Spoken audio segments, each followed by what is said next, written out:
trying to have a conversation with you. I'm trying to have a conversation with you. Are you listening? Do you hear me? 'Cause I'm trying to have a conversation with you.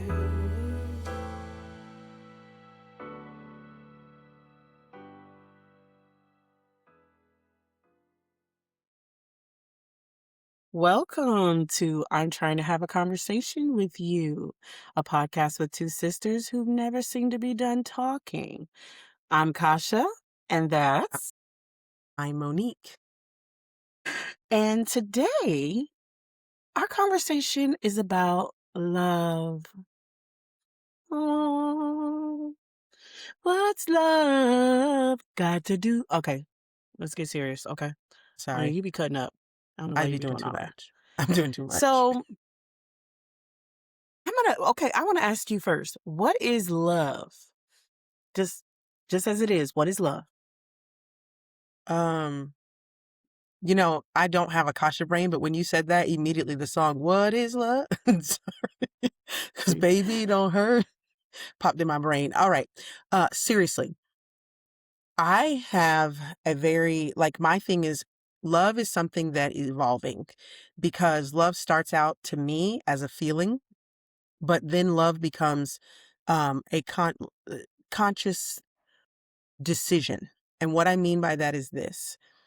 Whether you're talking about friends that you love, family that you love, or an intimate partner that you love, it starts out the butterflies and the oh my gosh, I just met this person, and you're learning about them, because when you first have a child and you have that family love, you get butterflies seeing them in your heart, and oh my gosh, all those things happen. And then they taper off they change, they evolve to something different. You don't love your kid less. I feel like, in fact, you love them more as you get to know them more and more. Same thing with a friend. First couple times you hang out with a friend, it doesn't come out as butterflies. It comes out as nerves, in my opinion.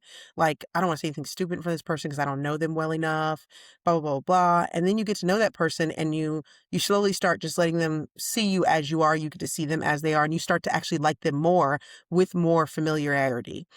With an intimate partner, the butterflies of, oh my gosh, I met this person. And, for me, it's this guy, he's so amazing and he's so handsome, he's so this. And oh my gosh, he's so interesting, and all those things. And then those will eventually go away, and you get to know him in a more intimate way, not just physically intimate, but emotionally intimate, mentally intimate. And to me, if that's your partner, you learn to love them even more. But with all of those things, whether you're talking about your children, your family, your friends, your husband, your wife, at some point they're going to do something that bothers you. They're going to do something that you disagree with. They're going to do something that makes you angry. They're going to do something that makes you sad. They're going to do something that hurts your feelings. And in most cases, if this is a good friend, if this is your intimate partner, if it is your child for sure, you don't go, never talking to them again. You make a choice to still love them. You make a choice that has nothing to do with all those emotional parts of it. So I think for me, love is something that starts in your heart and migrates and evolves into your head. I like That's what that. I think. To me, that's the defining thing for love. And I think that it happens because of the kind of getting to know that person, whether you're talking about your baby that you had that grows up and does things and becomes big and then becomes an adult of their own, or you're talking about that intimate partner that you met, or your friends, or your sister, or, because there's always a start of a relationship, regardless of where there's a start. And that starting point is usually rooted in emotion. But I think the choices because like I said, there's going to be something, just to put it in perspective as to what I mean.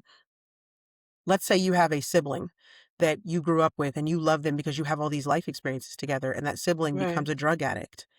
You don't Oh, stop loving that person, but you might separate yourself from that person. But every time you see them, you still love them, and you remember all of those experiences you have together. So you still make the choice that they're doing things that I don't agree with, but I'm going to love them too. And if they ever got clean, you almost can, in many cases, pick right back up where you left off because you make a choice to say, I'm going to still love them. So for me, that's, it's a lot for me to kind of explain it, maybe. But the simple definition is that it's something that evolves, that starts in your heart and eventually evolves to your head. And that's when you know you truly love somebody, when you make the choice every day that when you don't like them, I'm going to choose to still love them. Yeah. I think we're on the same page because No. I think of love as like the foundation being like a tree, right? You know, like the trunk of a tree. And Yeah. when you said about the different types of love, when you're talking about familial love, when you become a mother, when you develop friendships, when you get into romantic love, they all kind of start as a foundation. Like, I can see why I can love this person.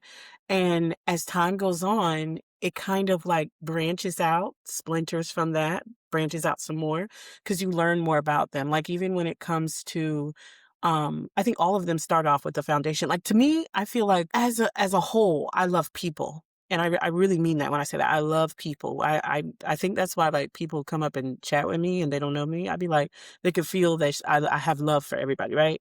So they'd be like, "Oh yeah, so what you think of this dress?" And you're like, "Do you know that lady?" "No, I don't know. She don't talk to me." But She but I love knows. people, and I think that's my foundation anyways. I already love people. Now, there are ways where it can splinter off and die off, like where I can stop loving someone. But for Hmm. like, generally, I love people. I love good people. I love Right. moral people a lot. And um, for me, I think about that, like, being a kid. I already loved my mom. I don't remember the day I decided to love my mom and my dad. You know what I'm saying? Or my brother and sister. I already had that foundation when I came in there. And then as I got to my brain developed and I got to understand who you guys were, I started to love you for different reasons. And even today, we've been sisters for 37 years, and I still can find things. I'm like, oh my gosh, I love that about Monique, and it can grow from there. Um, I think when it comes to, my friendships, which is interesting because I really never thought I would have long friendships, but I absolutely have long friendships. All of my friends are best friends to me.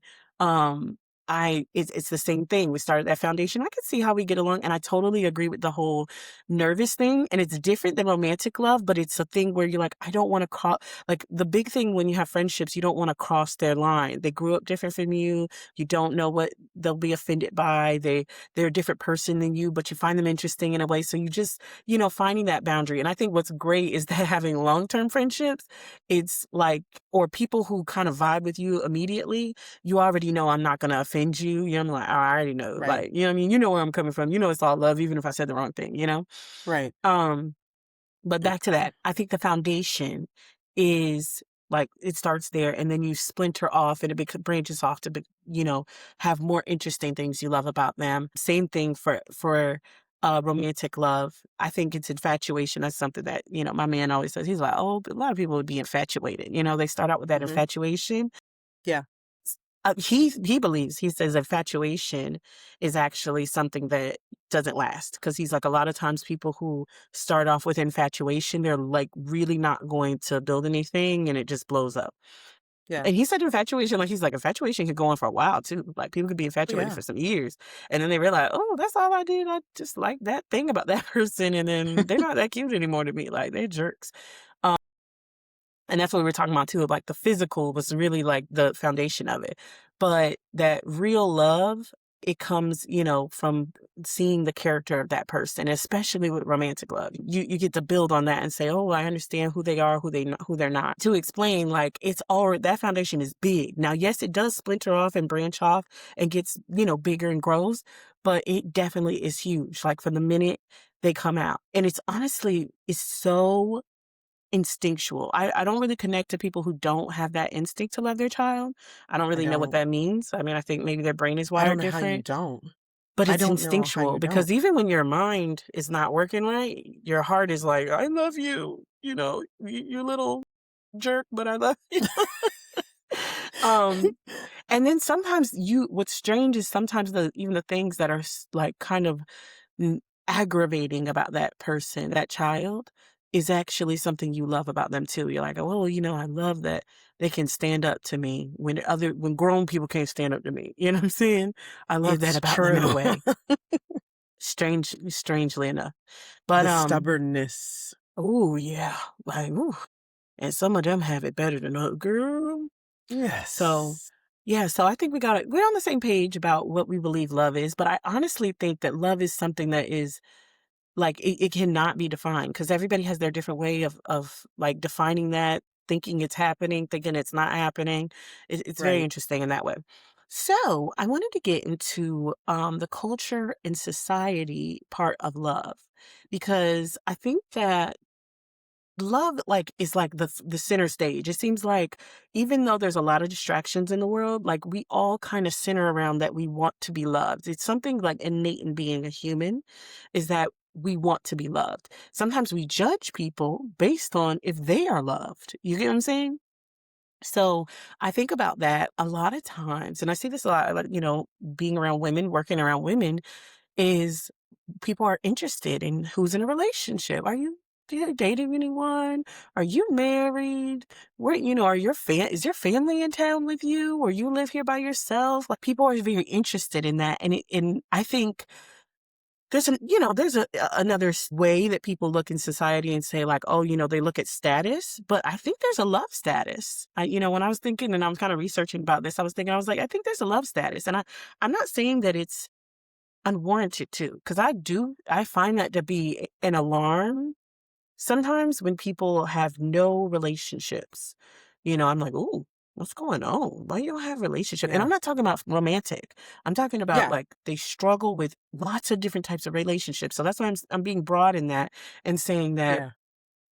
sometimes there's a little status in being very loved and not being loved at all, and sometimes, like I said, sometimes I think it's warranted. Sometimes it's unwarranted because you don't know their background and what's going on with them, but it's something I found interesting. So I kind of talked about this already, but there's different types of love. Familial love. We talked about that. That's your family who you grew up with, in your house.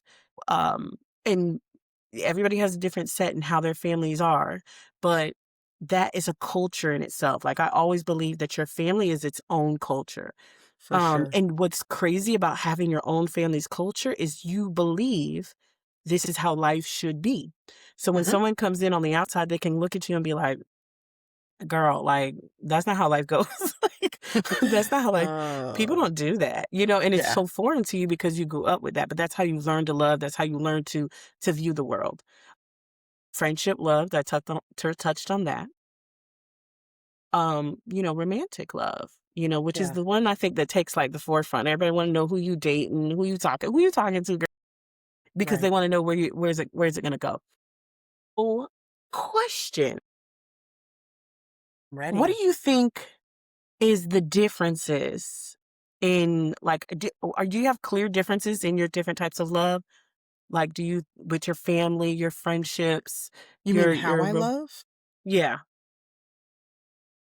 Um, I think there are differences as it branches off, but the core of how I love people, for me, it goes back to like the root of what you said, like you love people. I feel like I am a lover of people as well. Um, I love making people feel comfortable when they're with me. I love making sure that the people that are around me feel that I love them and that I care about them and I think they're important. And I think that that is something that transcends all of my relationships, whether it's my family, my friends, my partner. I try to make sure that, my husband knows that when I do something, it is for the good of us, not just me. I try to make sure that things that are important to him, that I take note of those kinds of things. But I also do those things with my child. I know what's important to my child, and I try to take note on those things. I try to make sure that he knows the importance that he holds in my life, because I think in this current world that we're in, sometimes our kids get lost Mm, because there is so many, like we've discussed, distractions in the world, mm, and I'd never want him kind of going back to when you said something about that, it made me think the distractions in the world is why I think we're always constantly allowing love to take the forefront. I think because there's so many distractions that people will sometimes look at things and go, well, am I important because I've got 100,000 friends on Facebook, but none of them checked on me when I was sick? Or am I like Mm, those kind of things like that? The world that we live in like this now, that's why love is always on the forefront, because people don't realize that the things that they're using a lot of times to fill the void of love, it's not real love. But for me, I try to make sure that my son is never looking out in those kind of horizons for, am I important? That he knows for mom that you're important. I try to do the same thing with my extended family, with my mom, with my dad, with my brother, with my sister, with my nieces and nephews. I try to make sure in the moment, I can't do it because we're not always together, but in the moment when we are together, I try to make sure I'm engaged with them. So I would say and that goes for my friends as well. When we're talking about how I love in that respect, is it the same? That part of it, the foundation of the way I love people is the same. But I do think that as the building or the tree grows up, that the way I love is different. I'm very, very um my husband is a physical touch person. He needs that to feel loved. And so I make sure that I provide him with that. That's not something that I do for everybody else. I make sure, though, that I provide him with that physical touch, and he knows that we are physically connected, and I hold his hand and I do those kind of things to make sure that he knows that I love him. Um, my son is a very much, he says it. So I make sure I say it a lot to him. Very similarly, my dad is someone who says it all the time. And I will say it to my dad all the time. My mom is not, but never questioned her loving us at all. But she's just not a person that's going to say it a lot. And she's also not a very cuddly person, but she'll go out and fist fight somebody for you if she needs to. and will and do. And do. I remember being a deputy and she'd be like, oh, I'm like, Mom, you can't fight people when I'm at work. I'm a deputy. Get off me. Yeah. I love my mom different than I love, say, my dad. I love my son when I branch, like I said, when it branches off. I will still, when I can see that because he is a boy and he is at an age now where I can't cuddle him like he's a baby anymore. He's big. But there are times where he lets down that little man guard that he has that's come up now. And he will want to snuggle in next to me. And I make sure that I'm open and available for those kind of things. That's not the way I would love somebody that's a friend of mine. If I have a friend though that I try to notice when I feel like my friends are going through something, and I try to tune in to that friend. And that means sometimes my other friends might get pushed on the back burner, but Mhm, if that friend needs me, I try to make sure that I'm tuned into that person. So I would say, like I said again, the foundation of how I love people is not different. But I think maybe the way I express it, maybe that's what it is. The way I mhm. express it to each one of them is different. Yeah. Did I answer the I question? Yeah, you answered that Okay. question. I agree. Honestly, like I said, I have love for everybody. I'm not one of those people who are like, I hate people. Because some people are like, I hate people. I I know have my some people who are days. like that. I have She my has her days. hours, y'all. It's at 5 o'clock. She hates people. Yeah. Yeah. Look at the time. It's around that time. I But know. I'm a lover of people, but people get different parts of me. One thing I have to say about you is I wanted to circle back to what you were saying about how you make sure that people feel like, you're there for them and they get center stage for you. I love that about you because that's something like sometimes I have to actively balance to make sure everybody knows that like you have meaning, you are important for me in this moment. Um you're really good at that. You always like when someone's going through something, they can call you and you're like, yeah, and you seem interested. You seem like you really care about what they're going through. You seem like you are really, you're really with them. And what's interesting is like when sometimes when they're okay and they don't need you as much, like you don't take it as like that person's not calling me all the time and things like that. And I know I've leaned on you before, like, honey, I've leaned on you before. We talk all the time anyways, but there's been time I had to Yes. lean on you. You know what I'm saying? And you let me take that center stage. And so I definitely like that's something that is definitely something that made me feel loved for sure. And that's why I said that's where the branch grew another little twig off the side. I'm like, oh nice. Um, yeah, and it's funny because I I'm a people watcher and not just like into the world, which I love to watch people, but I'm So saying do like I. I'm a people watcher with what my family and my friends and them need, you know? I look at them and like, "Oh, I know this is what they need. This is what they want." And like I said, everybody has their different, like, culture that they grew up with and not like a like, an ethnicity culture. I mean, like the family culture. Yeah. And you got this you see where, like, there's some people where they're just like, "Oh, I mean, I don't need what you need." You know what I'm saying? And I Right. said the other day I was having a conversation with, one of my best friends, and I said, "Oh, something I have to check about myself because sometimes even I'm a very loving person, but I that there can be a judgment in that too because I'm like, "Oh, I just want to hug you when you're hurting," you know? Right. And she wasn't, coming at me like that, but she was just like, speaking of a situation, and she's like, "Oh, when I'm stressed out," and she's never told me this, and like, I don't think she was even popping a shot. She's never told me this, but she's like, "Oh, when I'm upset, I don't want to be touched. Like, I need people to give me Oh, that space to think and get myself together. I'll come back to you and talk." And what's funny is that she is actually a very loving person, and it's funny because, like, she was just described recently of like having one of the best hugs. Like, she has great hugs. I'm not gonna lie, but she does not like to be touched in a moment of crisis. And I can oh. identify with that in a way. Like, I not really because I don't think there really is many times I don't want to be touched. I do. My children can touch me out though. Those are the only people. Like, I work with Kids can kids and they will hug me, but they have boundaries. They're like, "Oh, okay, love you," and they move kids on. will outtouch My even own the best children, ones. they trying to go back where they came from. They like, I'm like, girl, back up, boy, back up.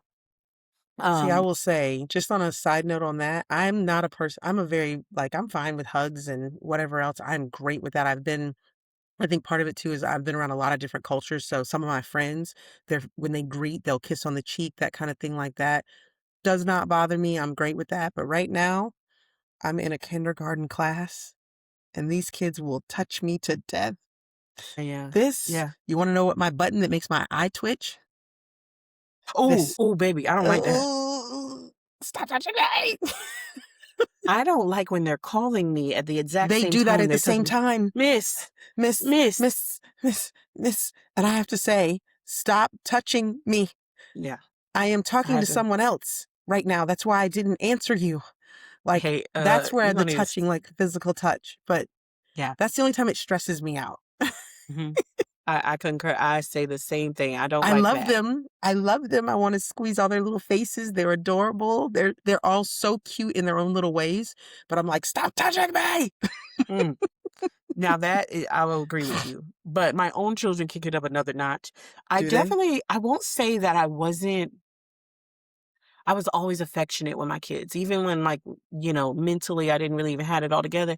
I always was affectionate with my kids. Now, the one thing I always preach to them because I wanted them to have boundaries with their body is learning to accept no to a touch and also um being able to say no, That's and it's funny because huge. my kids, what's funny is that I don't think they ever really didn't want a hug, but they always wanted to test that out with me to see if I would be angry about that. And they're like, "I don't want a hug." And I'm like, "Okay." And they're like, "No, mommy, I really do."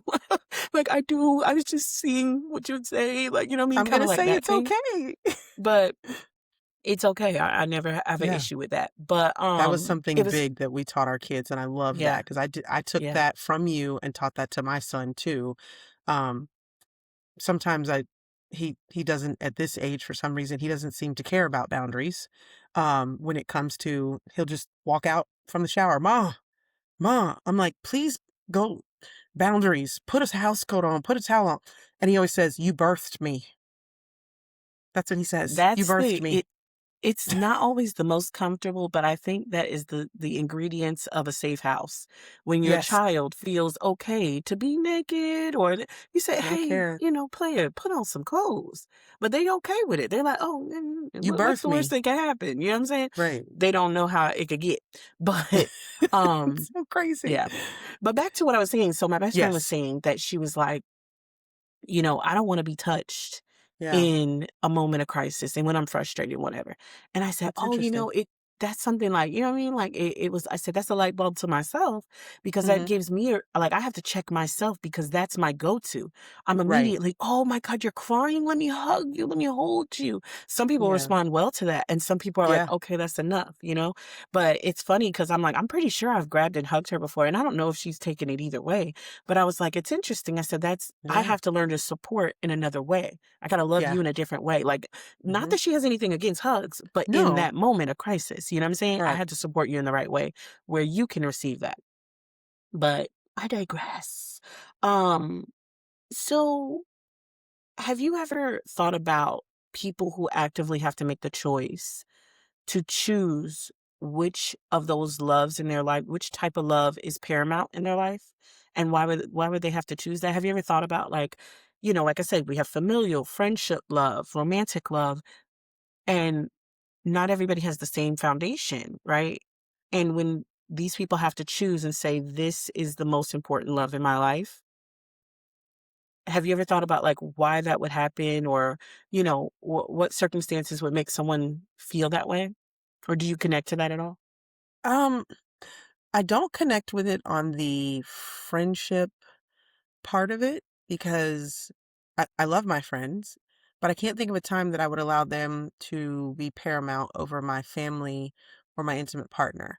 Now, I do understand having to make um, a decision about the love for my intimate partner trumps familiar love, and here's where I mean. There's another podcast I listen to, and it's a therapist guy, and he talks to people. It's like a call-in kind of like show.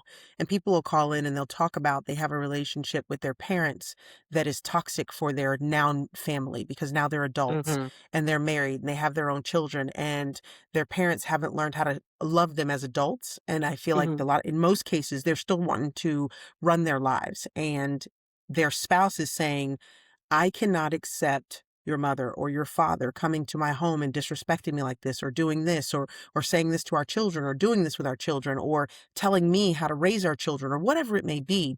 And it comes a point where that spouse has to make a determination to say which love is going to trump here. And I feel like in those cases, obviously, if you're married with children and things like that, that does have to take the priority. If your parents haven't learned how to love you as an adult and take a back seat to your now life, that's a problem. And you do have to then learn how to say, I'm going to prioritize my new life, which is going to be with my intimate partner and my family. This is my immediate family now. And then prioritize you below that. And sometimes that's very difficult because with making that priority shift, some families don't recover. Like it's very Yeah. sad to say, but there are some parents in real life that I know of, and then just in general, in listening to the show, that have walked away from their children, walked away from their grandchildren, walked out of their lives because they feel like they can't control the situation, that they don't want to be part of it. And I think that is a time where you do have to take and, as an adult, say, I have to prioritize my family above this part of my family. And so I could see that happening where you prioritize like that. And I think, in all honesty, it has to be done that way. And the hope is, as a parent, that you can recognize that your child hits a point where they're adults. And if you're not paying their bills, and I always use that as the reference point for adulthood. Adulthood is not 18. Adulthood can transition until I start paying your bills. If you're in college and I'm still paying for you to go to college and eat and do all these things, you're not grown. I still need to see your report card every semester because I'm I paying know that's bills. right. Because I'm not paying for somebody who's making D's and F's. I'm sorry, you need to get a job, player. Um, but clock it. But if your child is on their way, you have reared them, you cannot continue to raise them into adulthood. So you have got to let them marry who they want to marry. Sometimes that is hard. You have got to let them raise their children the way they see fit. And you've got to step back and just fall into that new role for you, which is you are a friend to your child once you're no longer paying their bills and you are a grandparent to to their children. You're not the parent. And sometimes if you can't fall in line with those kind of roles, you end up having to have that which one do I choose? Which one do I choose? And you might not like what they choose. sometimes it does work where the person will choose their family, but that still doesn't always work out because it leaves this person in a place where they don't ever they don't ever create a space where that person can find love, because now I'm worried about what my parents are going to approve of, or if they're going to like this person. So they end up spending a lifetime alone. Or you separate a family. If this person has kids and things like that, now you got this person that's, yeah, they landed on mom and dad's side, but their children are somewhere else with their spouse or what. It just creates a space where those kinds of times like that, that's the only time that I can see in my head and identify with someone having to make a choice as to which love is going to trump and be the most important. Yeah.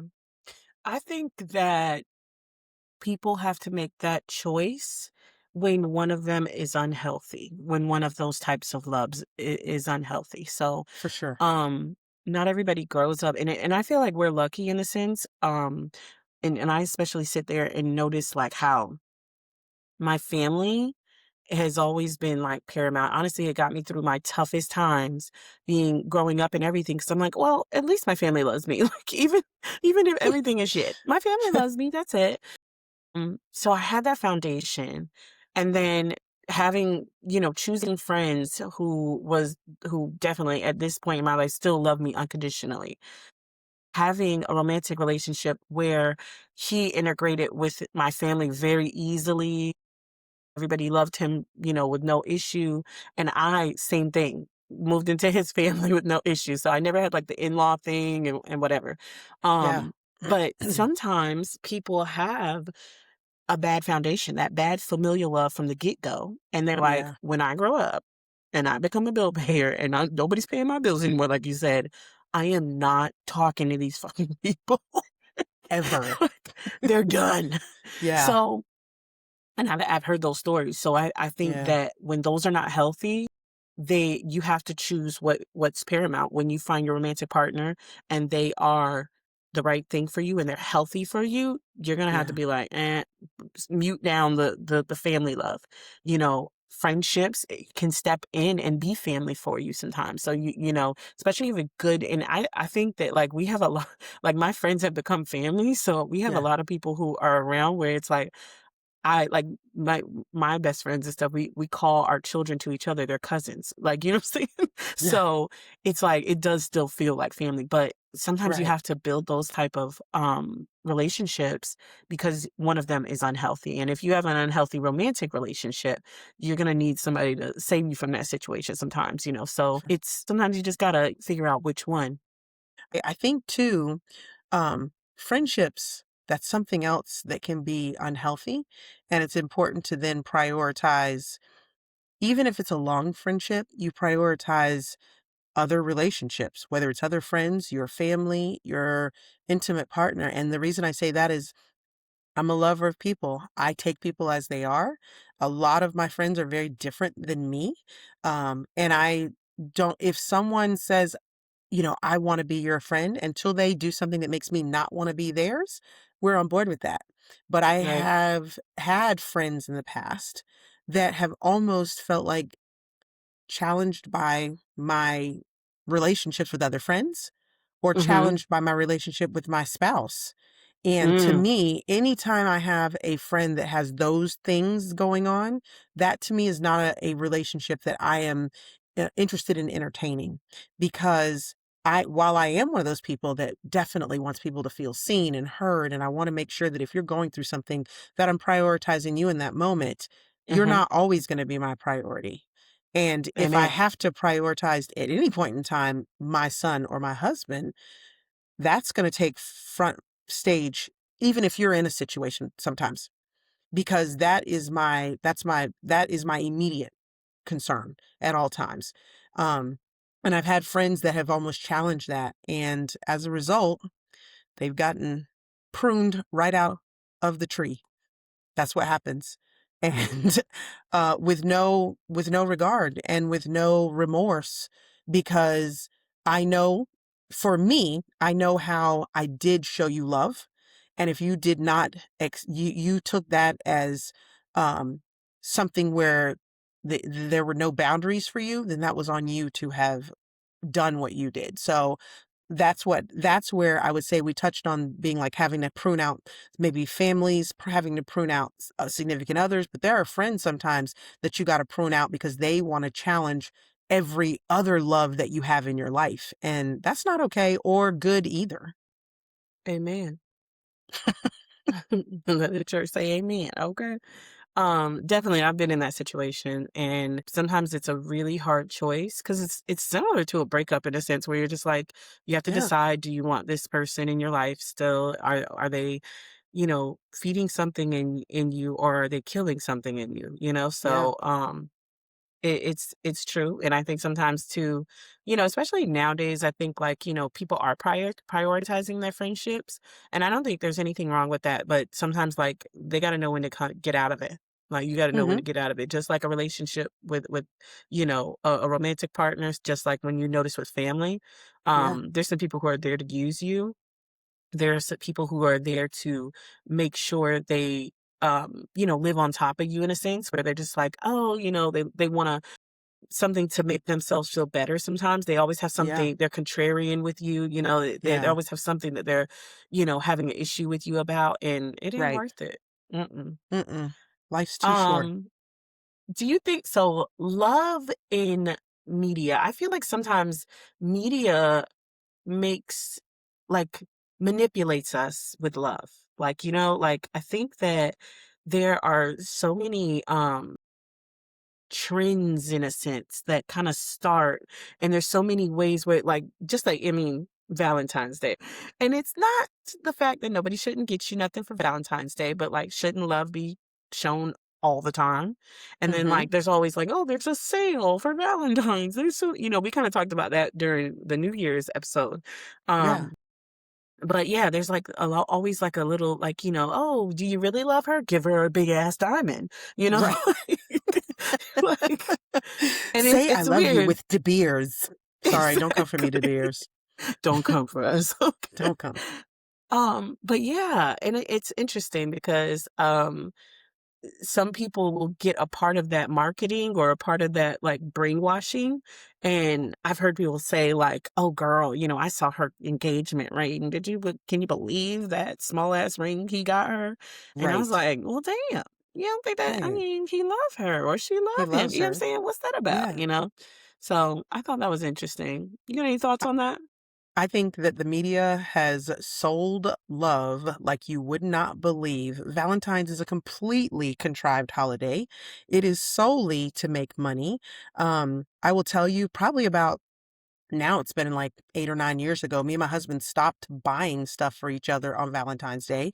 And we Okay. said, okay, we're going to celebrate it, but we're going to celebrate it with experiences. But that's what we do all year long, too. Like we like to Mm-hmm. go on vacation. We like to go places. We like to go to restaurants. And we just Mm-hmm. make that another day that we do it because it's carved out.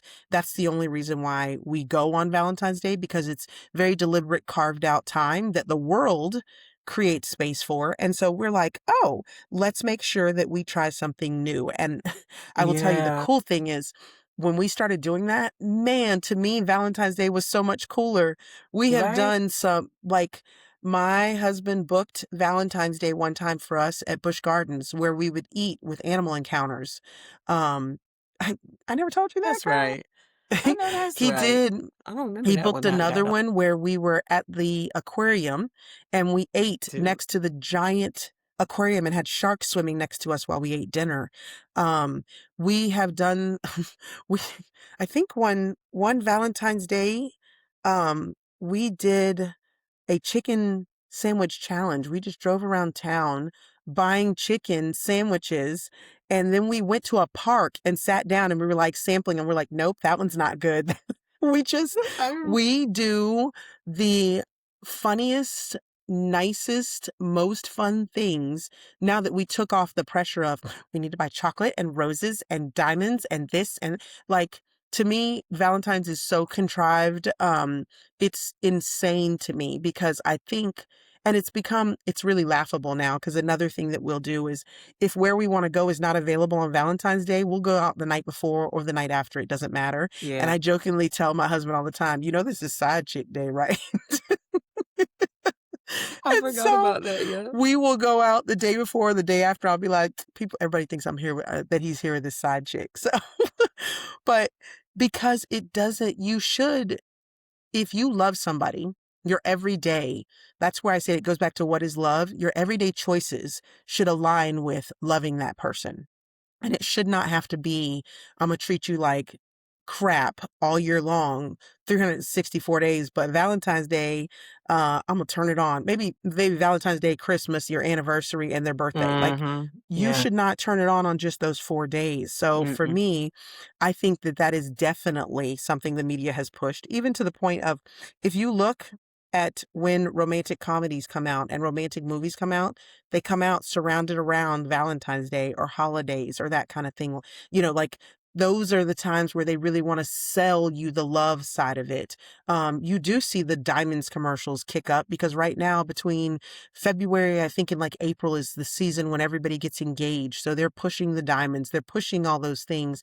And I feel like if someone wants to propose to someone with a deed for a plot of land, that to me has the same significance as you putting a diamond on somebody's ring, because it's still committing. And to me it has more, because if I'm saying I'm proposing you with a deed to a piece of land, I'm committed to building something with you.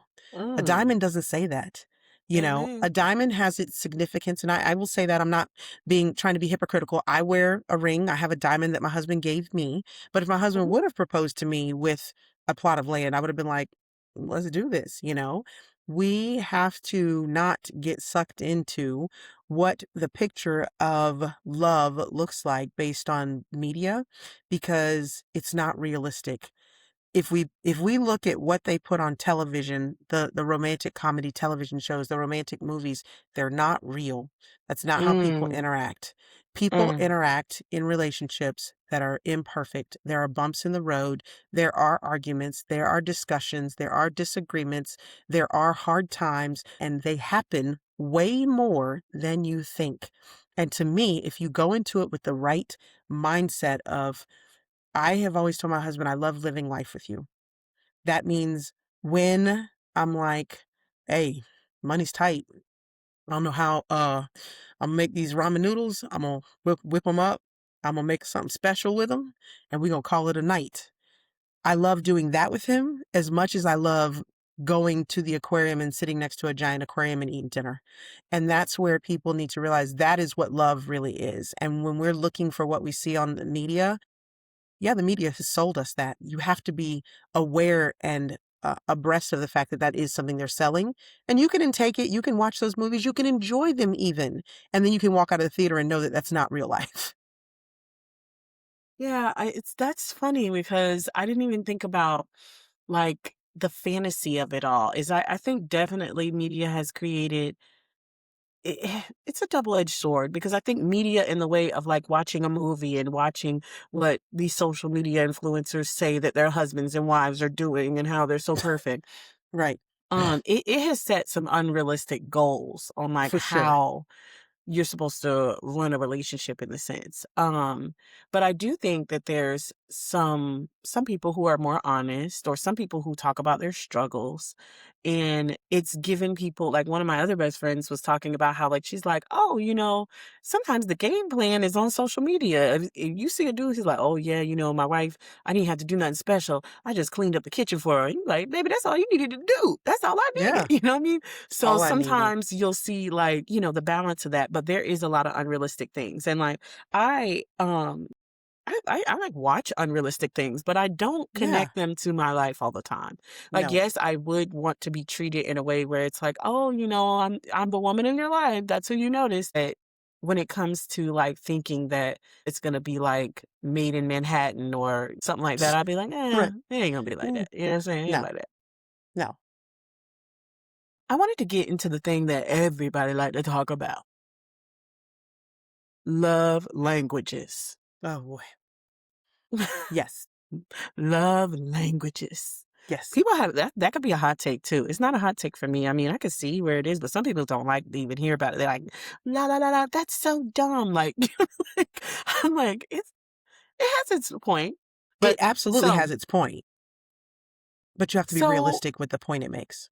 right. I digress. So, the love languages, if you don't know, and you Yes. probably know unless you're under a rock. Um, I'm out um, from under my rock. Tell me about it. exactly. So it's words of affirmation, acts of service, gift giving or receiving, quality time, and Mhm. physical touch. Yes. Um, what are your love Love languages? languages? I can Mhm. tell you. Fancy this. Me and my husband actually read the book together, and that's how I figured out what his love language was. When I say I do think it has some value, I just think you have to be realistic to know if it's not your love language, that communicating in that way might be a little more work for you, but it Mhm. is doable. And it's not something on the other flip side of it that they're going to be able to do all the time because it's not their love language.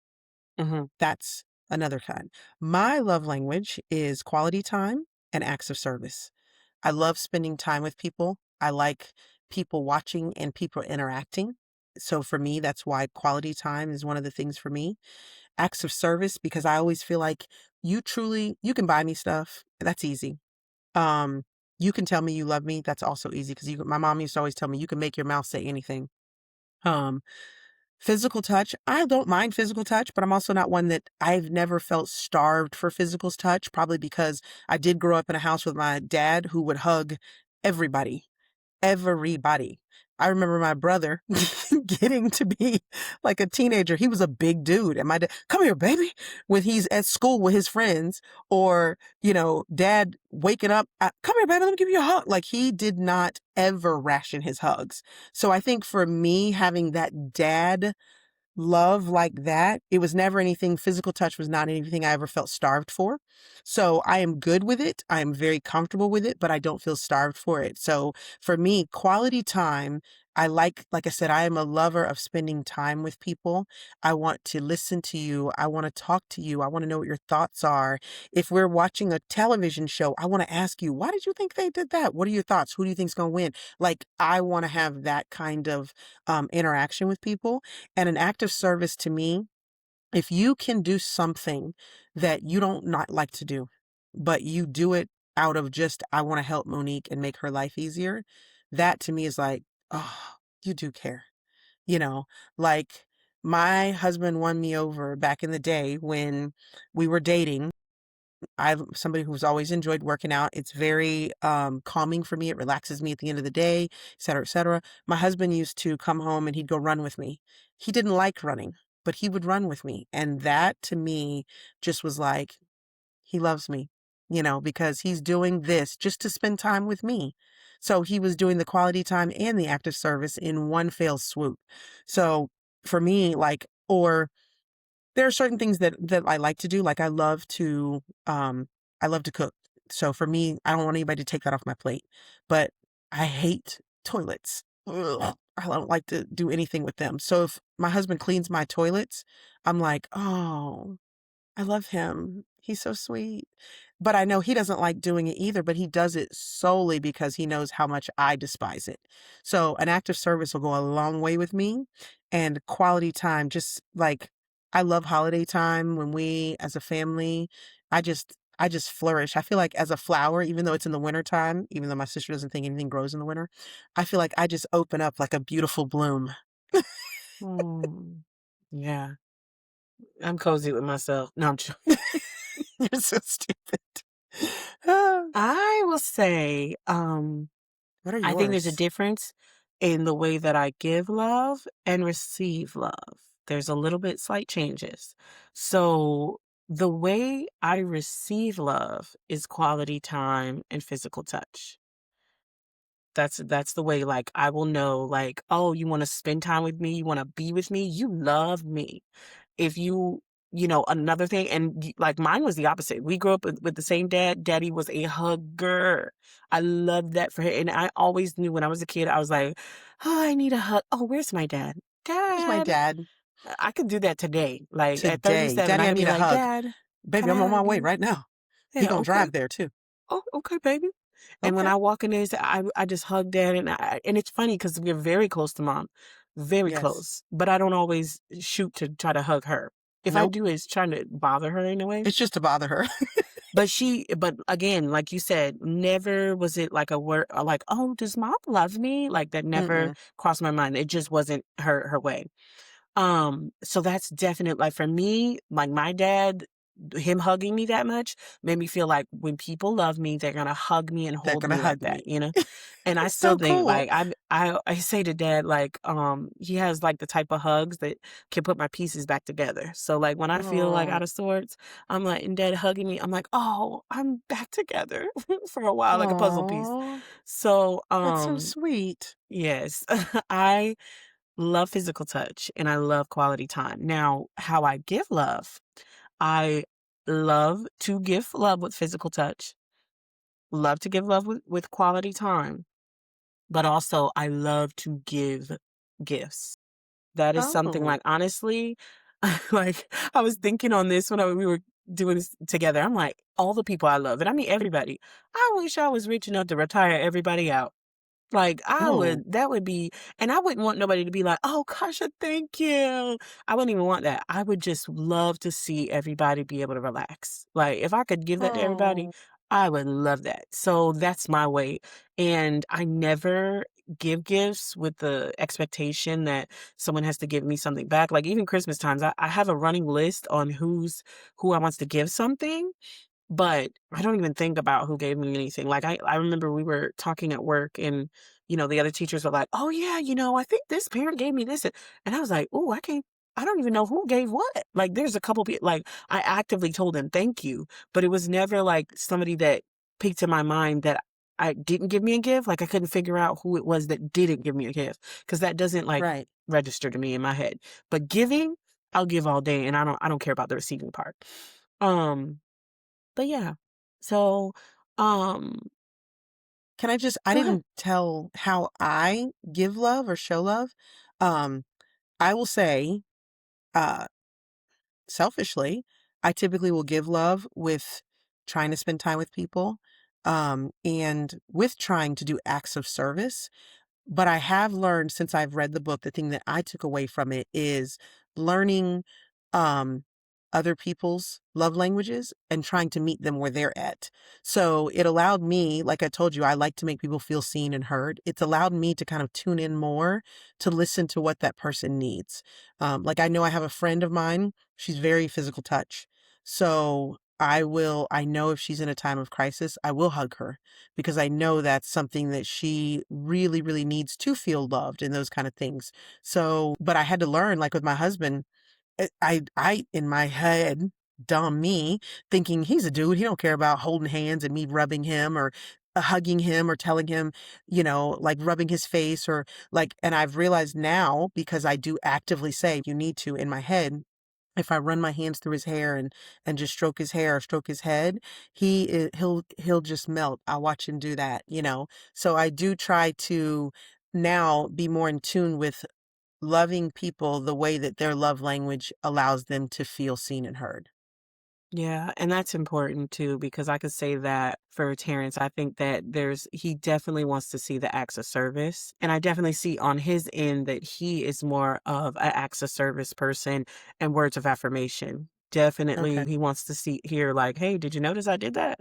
And it doesn't always compute in my head, but I need to work on that in that sense. So going back to familial love and the different types of love. So speaking on familial love, growing up you are learning that's like your foundation, you're learning to love, and like I was telling you about the cultures, you notice, like, when you meet people and that's romantic or otherwise, you sometimes I think you know how they need love, and then it changes as it grows, like, you think you have it all down pat. Like you just said, you were like, "Oh, he's a dude, he doesn't need all that physical touch." You didn't, like, compute in the fact of like, "Oh, wait a minute, but he actually does."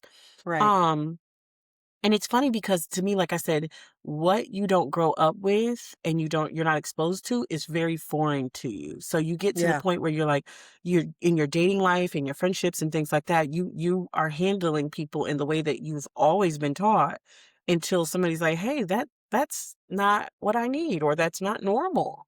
Right. Um So I think that that's interesting too. That's like an interesting angle, like how families starting off, um, it teaches you how to love.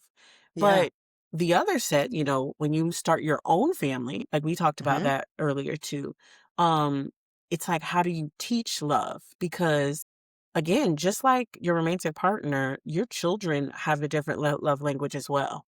Um, Yeah. Not my kids. Their physical touch for sure. Like, for sure. But you still need to learn your kid and figure out like what they need, because sometimes like those things can go over your kid's head, that you hugged them a bunch, but they were like, "Oh, every time I showed you, a drawing, you kind of overlooked that." That meant Yeah. something to them. So, how do you teach love to your child?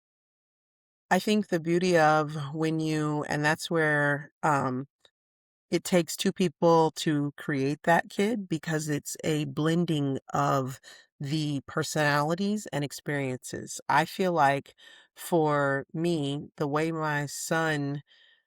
we've taught our son to love has come from two different ways. And I think what happens is he takes a little bit from dad, he's taking a little bit from mom, and he's putting it together to create what love is in his brain. So I think that when you are teaching your kid, it's almost unintentional or accidental. I won't say accidental Mhm. because there is some intention behind it, but Mhm. it's not something that is an act of like I'm going to teach you your ABCs.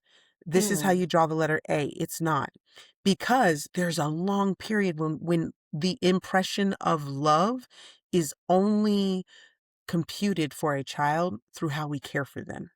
So I think it starts out, especially that first year and a half, when there's not much words. You might be saying it. They don't understand the words you're saying. What they understand is how they feel when you pick them up. They understand Yeah. how it feels when you look in their eyes when you're giving them that bottle. They understand the what it feels like when they lay on your chest when they're first born, and they can feel your heart and their heart almost in sync. Um, those are the things that I feel like that teach love. I'm not going to make you cry this time. They Okay. teach love, because I think by the time our children are hitting 4 and 5, they have a definition of love. They may not be able to say it, but I think love has already been defined for them. So if you haven't taught your child from birth to that about 5 year age mark, and really I think it could be younger, they're not going to understand it. It's going to be a constant, them spending the rest of their life trying to look around and grasp and grab what they think is love, because it's now going to be done just on what they've seen externally with their eyes. Well, this is what I saw mom do with boyfriend, or this is what I saw mom do with dad, or this is what I saw dad do with girlfriend, or this is what I saw dad do with wife or mom. So that must be what love is. So I got to find something that looks like that. If from the time they're young, they have felt it, because that's how love is taught, through that feeling that occurs when you care for them, when they're crying in the middle of the night and you come and you pick them up Mhm. and you comfort them and you change them out of their wet diapers. Those are not just things to do. Those are truly acts of love. Now, do they interpret it as being an act of service? Um, Do they interpret it as physical touch? I think they interpret all of those, because you're touching them, Mhm. you're doing that act of service, you are giving them words of affirmation, because as parents, we talk to them even though they don't fully understand. They don't understand the words, but they understand the tone of, you're okay, baby, you're all right. Mhm. They understand that. So that is when love is taught, in my opinion. Yeah. I think that's true. It's funny because I feel like I struggle because sometimes I'm like, I'm fussing with the kids and stuff like that. So I'm like, oh, are they computing this as I don't love them? And I check in with them a lot, and I'll ask them like, do you feel like I love you? And do you feel loved? And they always like easily, oh yeah, absolutely. Yeah, I know. Especially the girl. The girl's always like, oh yeah, duh. Like, no, I can't fuss at her enough. I'll be like, put that there and sit down and do this. And she's like, can I hug you? Like in the middle of you going off. You could be going off and she's like, and can I have a kiss? Okay, I hear you, mom, but can I have a kiss? I'm like, oh my. Like, she wears on me. I'm like, girl. But yeah, I have to check in with them a lot. And I feel like because I'm like, I want to make sure that I'm doing that. And my kids, like I say, physically, they always gonna be like, yeah. I'm like, oh. But, um I think that too, because I've seen kids that have had, whatever their foundation was, and then they get older and maybe their parents aren't as loving or aren't giving them what they need. And instead of that kid being like, I don't care if they love me, they mhm. immediately try to do whatever they think is going to get that connection back with their parents. And Yeah, that's what makes me think that what they felt was love happened way before, because at 4 or yeah, 5 they're trying to gain it back. You know what I'm saying? yeah, Because unfortunately there's awful stories where parents are really great until kids start to get older and they're talking and they're disagreeing and they're doing things that happens with every child, and all of a sudden they fall out of love with their kids and they start treating them differently. But that kid is typically always, and it doesn't, when I say they're always seeking attention, sometimes it's negative attention because they just want that parent to look at them, but they're still looking for that because they're looking for that feeling that they had when they were small and that person picked them up and looked in their eyes. And I think that that is the failing feeling that transcends throughout our lives that makes us feel loved or not loved. And that's how yeah, it's taught to our children. yeah. Yeah. We touched on friendship love too. Yes. But what I think is unique about friendship love is, and I talked about this with my friends, is that it's kind of it's interesting because these people just choose you, right? Yeah. Like they just chose to be around you. And a lot of times there's no obligation. Like when you're family, there's like an obligation of like, oh, I have my role in the family that I have to do. When you're a romantic partner, same thing. There's a role you have to play. What's interesting about friendship is that there's no role you typically have to play. Like you can just be friends with them and go places Yeah. with them or not go, Yeah. you know what I'm saying? Or you're like, Or hey, you come not. over my house, we can watch something. Yeah. You just share space. So I don't know. I find that to be really interesting because like I said, I have these long friendships that 20 plus year friendships. And I'm just like, huh, like why y'all wanted to be hang out with me? Yeah. And I want to hang out with you too. You know what I'm saying? But Yeah. it's sometimes I notice, and when I do go out with my friends, it's like the pressure is off.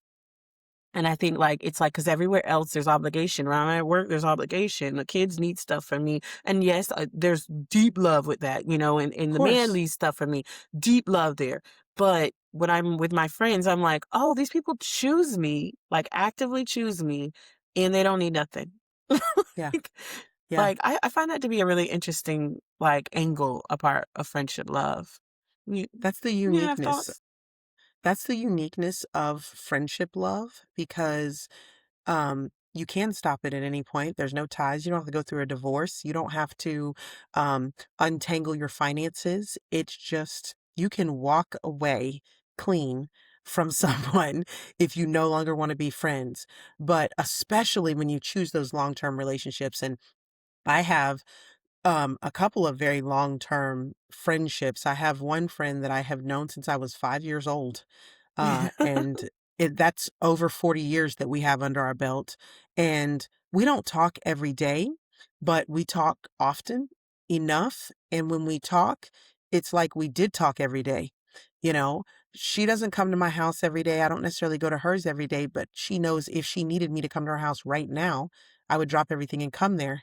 And I know the same for her. If I called her and was like, I need you here, she would do the same thing. I have another friend that I've been friends with since middle school. And then I have another friend that I met when I was in high school.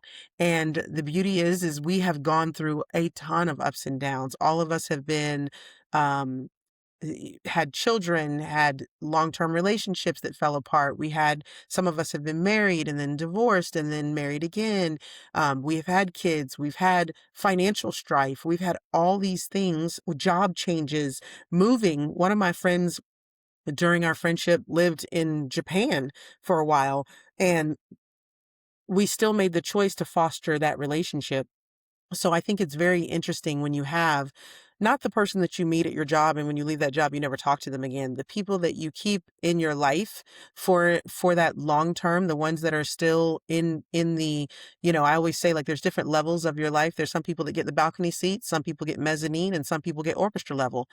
Mm. So your people who have been in your life for a long time are typically your orchestra level people, and they've seen it, they've been there, and they still are there for the entirety of the show. And I say that not to sit back and watch your life, but they are there to support, to applaud, to tell you, keep going, you're doing great, to yell to you on stage that that's what's going on, and vice versa. Those things are such beautiful evolutions because I think I think it is one of the closest things you can get to a family, that when that person does something great, like my friend that I've known since I was 5, she now has a daughter who's grown, who happens to be my goddaughter. And she has now had 2 of her own children, my goddaughter in that respect, which is her daughter. And when she sends me pictures of the babies, I'm like, oh, it's like they're mine, because that's the importance that she has been assigned in my life.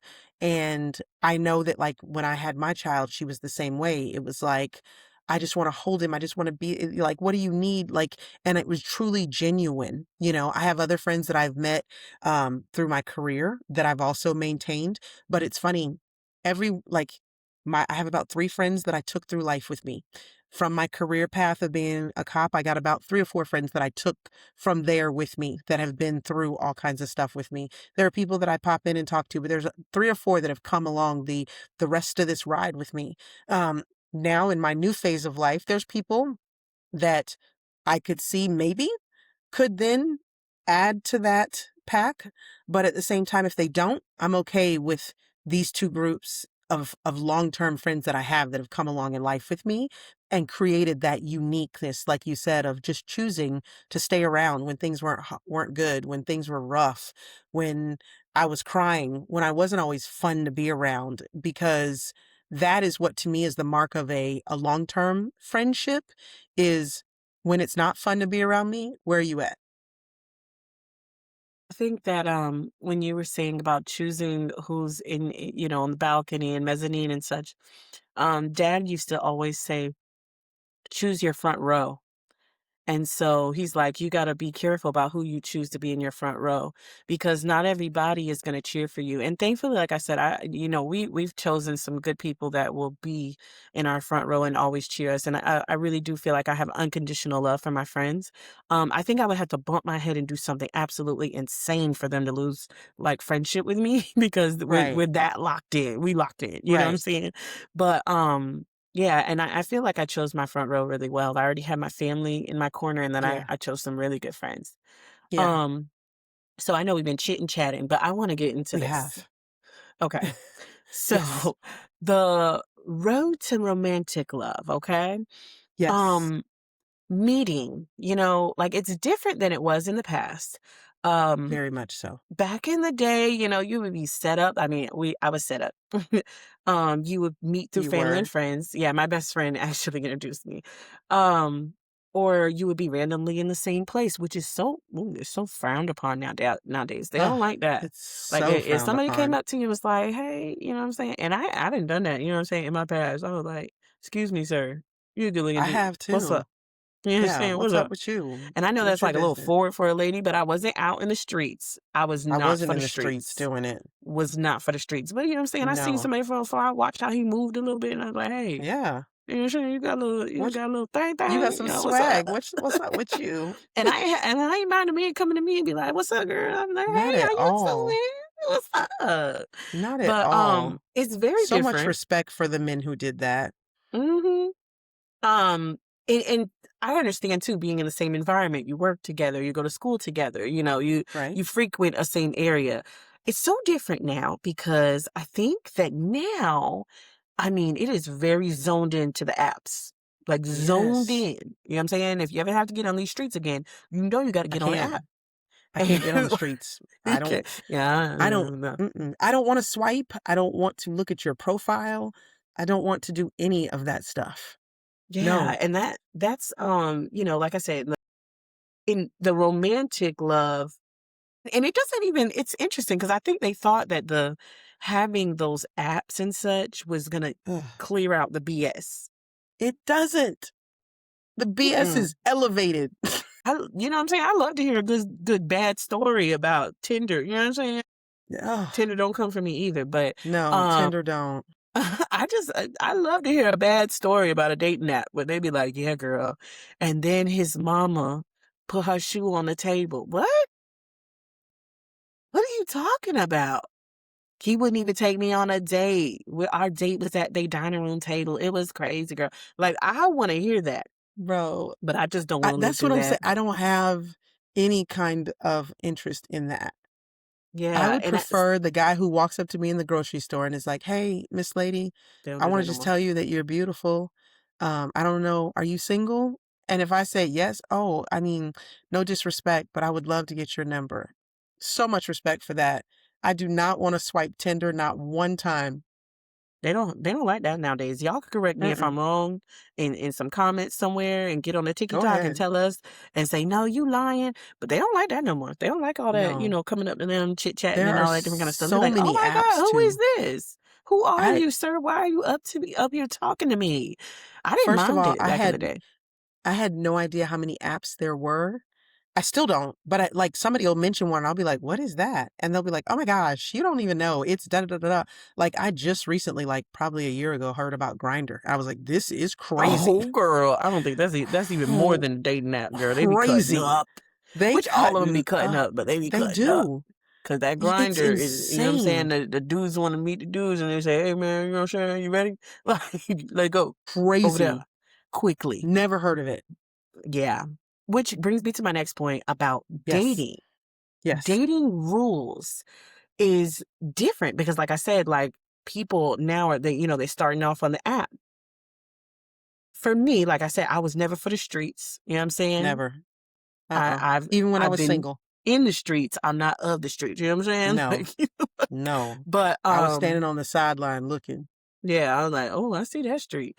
But it's different because I think that like the whole idea of like when sex is introduced and things, and I think we always, oops, sorry, but we've always had like, I think people try to act like, whole phase is some new stuff, but like grandma's was back in the day, whole phasing, you know what I'm saying? Like they Yes, didn't they need a were. Tinder to do that. They do not. But yeah, I just feel like, it's like, I've heard people say and young people say, "Oh, those old rules don't apply." And you're like, "Oh, really? Like, you don't want to get to know somebody and then wonder why some of this stuff be blowing up?" You know what I'm saying? Get to know them people before you start, you know what I'm saying, get too intimate with it. You know what I'm saying? You don't got to get intimate with it. I'm gonna tell One of you. my favorite, I got to shout out to our brother. He was a real one for this one. He told me, and I had a breakup with a previous dude, and he said, "Go date everybody. Cut Yep. up. Date Cut up. date all of them." He said, "Don't have sex with them. Date them all though." Date And I used to all I'm of like, them. "Girl, I never had that phase where I was sitting there like, oh, I'm gonna talk to this one guy and see if he likes me." I remember I jokingly said at the time, I wanted a football team. I was like, "Okay, hit a quarterback. He coming up. I like that. And linebacker over there, he good." You know what I'm saying? Running back, that's what that one. Girl, and you know what I'm saying? My man swooped me up. He shut down the team. He was like, He did. "You gonna have you gonna have to trade." You know what I'm saying? It's out of here. Trade. So, but it did teach me something. I thought that, I got to know so many people and they knew I was so, girl, I loved telling them that I wasn't gonna have sex with them. That was like my Oh, favorite thing. favorite line I ever. enjoyed it. Yeah, so you and say you want to get to know each other any better? Sure. What do you want to know? Yes. I What do you mean, I'm want to just saying, know? you could come by my house, when I want to spend a little Oh time no. with you. Oh, oh no. No, I don't do It let that. me know who you was. You know what I'm saying? I had dudes Right. who would argue with me. I remember this dude telling me, "Who you think you is? You sitting on that? Who you think you Yeah. is?" I'm like, Yeah. "What? You must think Sitting I'm on sitting it?" on it too. That's why you arguing about it. Exactly. You might think so too. But it was honestly a wonderful opportunity to get to know different dudes and get to know their personalities and what, you know what I mean? When they cut me off over that, I was like, "Good. Thank you, sir. I Good. appreciate you. Good looking Appreciate out." you. And I wasn't And mad at I him. not never mad. And I got that chance to date, and when I met Terrence, I was like really feeling like, "Oh, he took that time with me, he didn't even really bring that up. You know what I'm saying? I had brought that up, but you know what I'm saying? But anyway, Then you he was ain't for bring them streets. No, I was for the house. For the house. That's what it I was. was for the Right. bedroom. Right. You're stupid. But That's yeah. the thing that blows my mind nowadays when people say, "Oh, those old rules don't apply." And y'all can come for me, I don't care. The old rules do apply because every time you lay with someone, you lose a piece of yourself and you take in a part of them. And if you're not careful and you end up losing a lot of yourself and taking on a bunch of other people, you will look up one day and not know who you are. Mm. So, yes, the old rules do apply. That old rules never said you couldn't date people.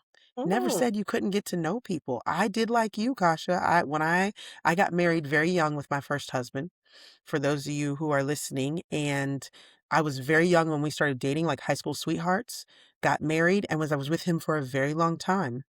And then we got a divorce. Once we divorced, I was single at a point in my life where I was an adult. I was working. I was living on my own, and I did want to share my life with someone.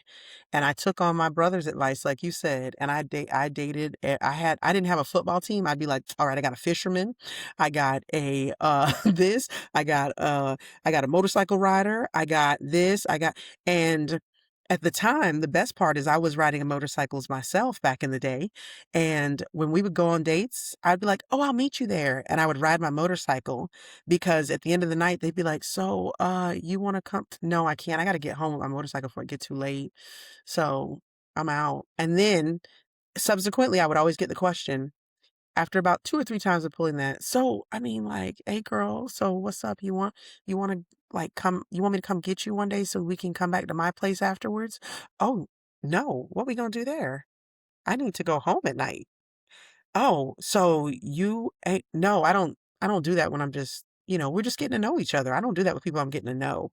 And the people who would be like, oh, I ain't got time for that, or I would notice they'd get standoffish. I was like, thank you.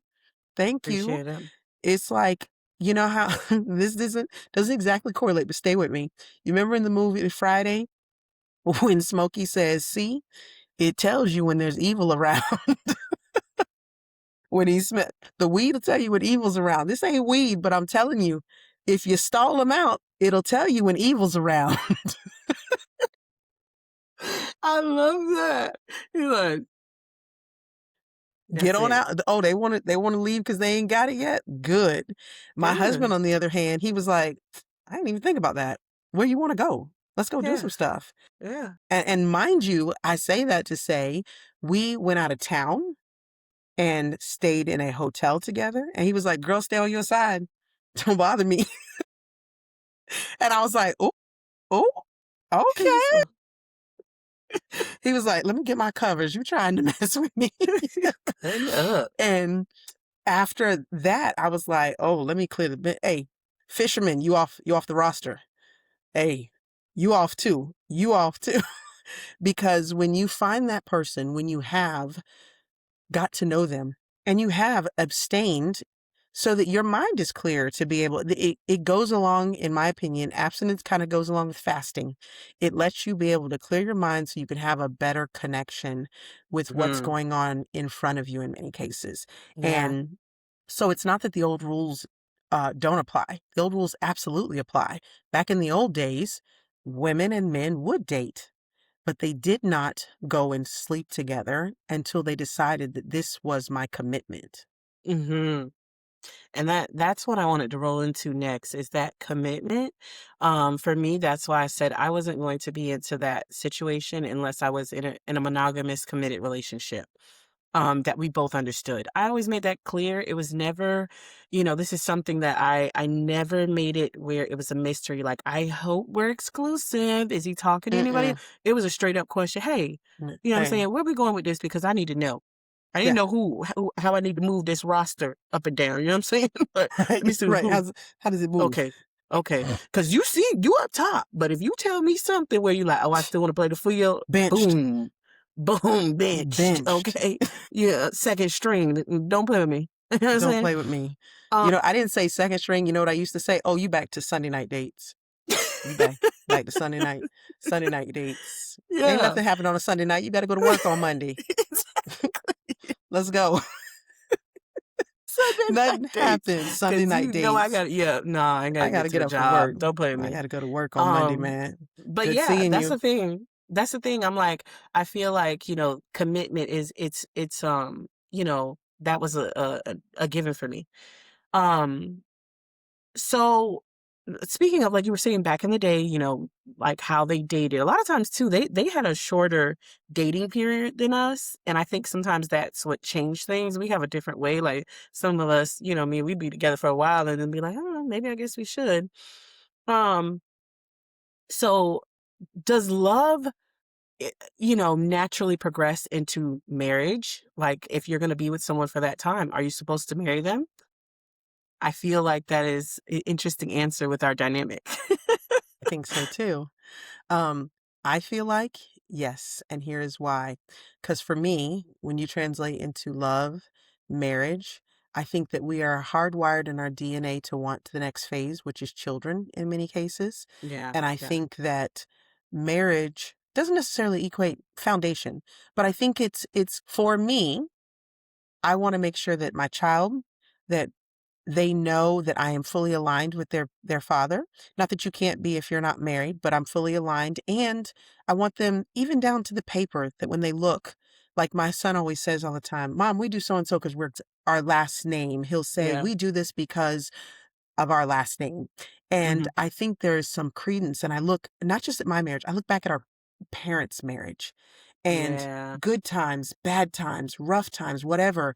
I felt like the marriage, a lot of times, that can sometimes hold together, even when I don't like him, even when I don't like her, even when this is hard, even when I don't know where this is going to go. I think the marriage, because I watched our parents go through, and they are still together now, and it's amazing. We just a couple years ago celebrated their 50th wedding anniversary, but I remember looking back, and I remember taking out of that, like, maybe they didn't like each other, maybe they didn't always get along, maybe the time was hard, maybe money was tight, maybe they didn't know where it was going to go, but the Mhm. marriage was a constant in those situations. And Yeah. for me, I also love the fact that we were our last name. And that translated for me in a myriad of ways as I grew, because even when I became a cop, I represented my family's last name first Mhm. and then myself. And Yeah. so for me, I feel like love for me does equate into marriage. When I got with my husband, one of the things that I told him 2 weeks into us dating, I was like, again, when I was arranging the roster, I was like, hey, I need to know where this is going. I do not want to be your girlfriend for the rest of my life. I want to get married. And for me, I didn't have children, so I want to have children. If that's not game for you, that's fine. Let me know. I'll rearrange the roster. You'll be benched, or you'll be a Sunday night date. You know what I'm saying? You'll be back on Sunday nights, and we'll keep it moving, because for me, I wanted to get married. I wanted to take on someone else's last name, not because I wanted to part ways with the last name that I was born with, but I wanted to take that on so that I could build that family of mine, that now we were this, you know, And so for those of you who don't know, I am not legally married to the man. I feel to like the we man. have to the man. Um, we hippie too close to the sun. Um, but it's funny because it's funny when you mention the name thing. I don't share the name of my children and my man, but I do not feel any less a part of my family. And I Yeah, actually do, I take no offense when people say our name, like, when the school will call and they'll be like, oh, Miss, they'll say the kid's name, but they'll say their last name is as Mrs. Something. And I'm like, I right, take it, what I mean? It doesn't right. mean anything for me. But yeah, I think we're two hippie-ish people who did not prioritize marriage in the way that people conventionally do. But Yes. I will say in that I know that it's always a choice then, if that makes sense. Um, I remember going to school with this kid, and I remember it was him, and there was 2 other siblings that he had, and we were in middle school, and his mom and dad, it was because, like you say, we all had the same last name growing up. I didn't Mhm. know that people were not married sometimes. Um, and he's like, "Oh, yeah, my mom's this name." And I said, "How is your mom that name?" Like, and I'm thinking his age. I'm like, "Your mom's been with your dad this length of time. How is it?" And he goes, "Oh, they're not married. They just, they live together." And I'm like, "Oh, hmm." And I was like, "But she's been with him that long?" And he's like, "Yeah, yeah."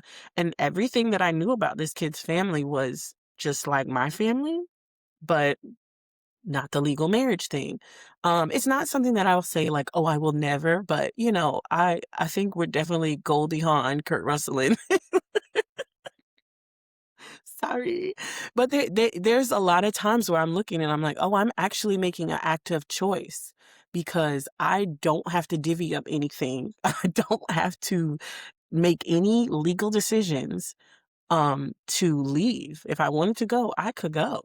So, sometimes I do look at that and say, is that like a safe place for me? I don't really know what that means, but I Yeah. know that there's a lot of times there is choice, and I still, Imma call him that's my common law husband because we was talking about that the other day. He was like, "If common law was around, I mean, nobody would bat an eye." We are not in a common law state, but, No. yeah, Used to be it's though, I interesting think. that way, where there definitely is like that active choice for me. And like I said, it's not off the table. It's just the way we think for now. I definitely feel like right now, I feel like that's our active choice. We still do a lot of things. I mean, we raise 2 children together. We live together. We do all these things together. There's a lot of decisions we have to make together. Um, and I don't take it as like we jokingly, like I said, we say we call each other a common law. He's like, "Common law around you, my common law wife." You know what I'm saying? I ain't mad at it, Yeah, so I would say that's an unconventional partnership, but, Yes. it's something, it's my decision for them. We talked about in the very beginning of our show about how this is part of our dynamic that I think is very interesting that people, we have such an age gap, but then on top of it, we live life somewhat differently, but we respect each other in the way that we choose to live life. So, interesting. I think we can talk about love all day long, but, you know what I'm saying? We gotta wrap this We up, do. you know what I'm saying? We do. So, make sure you follow us on socials. It's always I'm trying the number 2, have a convo on Instagram, on TikTok, um, and also make sure you go to streettales.com and check out other shows that are in our network and check out I'm trying to have a conversation with you. You can listen to it there as well. But for now, I'm Kasha, and that is Monique. And this conversation is over. It's done.